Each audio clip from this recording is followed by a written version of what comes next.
Hi everybody. ఏపీలో కరువు ఛాయలు కనబడుతూ ఉన్నాయా? జిల్లాల్లో ఆ ప్రాంతం ఈ ప్రాంతం అని లేదు, చాలా జిల్లాల్లో ఇప్పుడు కరువు వస్తుందేమో అనే టెన్షన్ జనంలో ఎందుకు పెరుగుతూ ఉంది? అరే అదేంటి కుంభవృష్టిగా వర్షాలు కురుస్తా ఉన్నాయి, ప్రపంచ స్థాయిలో కడుతున్నాము అని చెప్తున్న రాజధాని అమరావతి నిలువు లోతు నీళ్లలో మునిగింది. ఐకానిక్ టవర్స్ పునాదులే పీకల లోతున నీళ్లలో అల్లాడుతూ ఉంటుంటే కరువు ఏడ నుంచి వస్తుందంటారా?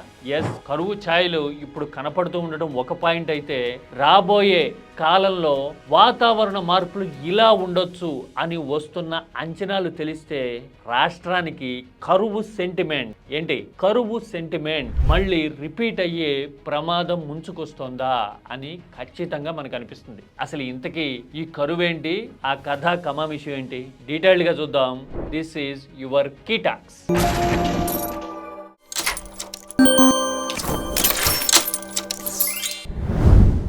రాష్ట్రంలో విస్తారంగా వర్షాలు పడిపోతున్నట్టు కనపడుతూ ఉంటాయి టీవీల్లోనూ పేపర్లోనూ. కొన్ని చోట్లయితే భారీ వర్షాలకి జనజీవనం అతలాకుతలం అయిపోతున్నట్టు కూడా మనం చూస్తూ ఉంటాం. అలాంటి పరిస్థితులు ఫేస్ చేస్తూ ఉన్నాం. నిజానికి ఓవరాల్గా సగటు వర్షపాతం కంటే ఏపీలో 4% ఎక్కువే నమోదయ్యింది అని లెక్కలు చెప్తూ ఉన్నాయి. కాకపోతే అన్ని ప్రాంతాల్లోనూ సమతుల్యత, ఈక్విలిబ్రియం అనేది మాత్రం లేదు. అంటే కురిసిన చోట కుండపోత పడతా ఉంటే కొన్ని చోట్ల ఎండిపోయే పరిస్థితి ఉంది. అక్కడ ఇక్కడ అని కాదు, ఉత్తరాంధ్ర, మధ్య కోస్తా, రాయలసీమ అన్ని ప్రాంతాల్లోనూ ఇట్లాగే ఉంది. చిత్తూరు, కడప, అనంతపురం లాంటి చోట్ల వర్షాభావం ఆల్రెడీ కనపడుతుంటే నెల్లూరు, ప్రకాశంలో కూడా ఇదే సిచ్యువేషన్ ఉంది.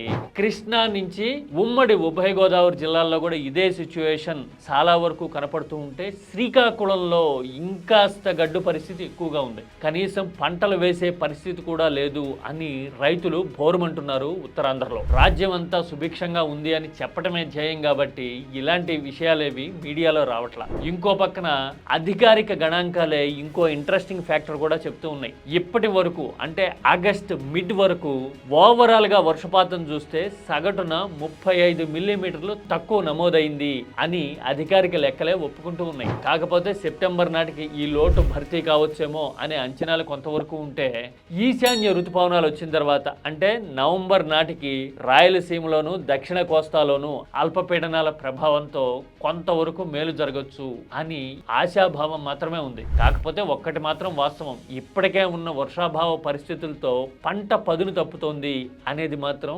క్షేత్రస్థాయి వాస్తవం. ఏపీ వ్యవసాయం మీద ఆధారపడిన రాష్ట్రం కాబట్టి దాదాపు 60% ప్రాంతాల్లో ఇలాంటి పరిస్థితులు ఉండటం అనేది ఓవరాల్గా మెజారిటీ జనం మీద ప్రభావం చూపించే పరిణామం కావచ్చు. ఇది ప్రెజెంట్ సిచ్యువేషన్. ఇక ఇంతకంటే డేంజర్ బెల్ మోగిస్తున్న అంచనా ఇంకొకటి ఉంది, ఎల్నినో. సముద్ర ఉపరితలం మీద ఏర్పడే ప్రత్యేక పరిస్థితుల వల్ల పొడి వాతావరణం ఏర్పడము, టెంపరేచర్స్ అమాంతం పెరగడం వల్ల కరువు వచ్చే సూచనల్నే ఎల్నినో అంటారు. సగటున 5 ఏళ్లకో 6 ఏళ్లకో ఇలాంటి సిచ్యువేషన్ ఖచ్చితంగా వచ్చి తీరుతుంది అంటారు. ఇలాంటి ఎల్నినో 2026 నాటికో 27 నాటికో బలంగా ఇండియా మీద ప్రభావం చూపించే అవకాశాలు ఖచ్చితంగా ఉన్నాయి అని ఇప్పుడు అంచనాలు బలపడుతూ ఉన్నాయి. అంటే రాబోయేది కరువు కాలం అనమాట. ఇప్పుడు పరిస్థితే అంతంత మాత్రంగా ఉంటే దీనికి తోడు వర్షాభావం లాంటి సిచ్యువేషన్ వస్తే గనక అది ప్రజల జీవన ప్రమాణాల మీద, ఆర్థిక పరిస్థితుల మీద, వ్యవసాయం మీద ప్రభావం చూపించడం ఒక పాయింట్ అయితే, రాజకీయంగా కూడా ఆ ఇంపాక్ట్ చాలా ప్రబలంగా ఉండేందుకు అవకాశం ఉంటుంది. పైగా ఏపీలో చాలా మంది రాజకీయ పరిపాలనని, కరువు సెంటిమెంట్ని కలిపి చూసే అలవాటు ఖచ్చితంగా ఉంది. అందుకే ఇప్పుడు ఈ కరువు సెంటిమెంట్ మరోసారి నిజం కాబోతోందా అనే భయం, ఆందోళన ఏపీలో క్రమంగా పెరుగుతూ ఉన్నాయి. అలాంటి పరిస్థితి రాకూడదు అనే కోరుకుందాం. ఒకవేళ వచ్చేటట్టయితే గనక అది ప్రభుత్వానికి మేజర్ సవాల్ అయిపోయే సిచ్యువేషన్ ఖచ్చితంగా ఉండొచ్చేమో. ఏమంటారు? This is key talks.